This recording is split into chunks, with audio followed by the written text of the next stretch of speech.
lot of times we talk about whether you want a fire table or a fire pit, but on this featured project we have both, and it's for good reason because each one of them has benefits.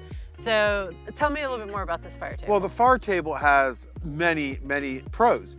The one thing about it is that you have instant gratification. You have a fire that you immediately turn on. You don't have to worry about finding wood, turn it on, light it, and have a warm area. And basically it gives you immediate satisfaction. The one downside I can think of on a fire table over a fire pit is that you're not roasting marshmallows.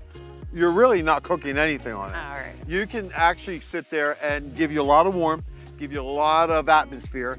However, you really don't want to cook on it because food particles will fall in there, make a mess of the glass. So fire tables are great for a glass of wine, but bad for roasting marshmallows.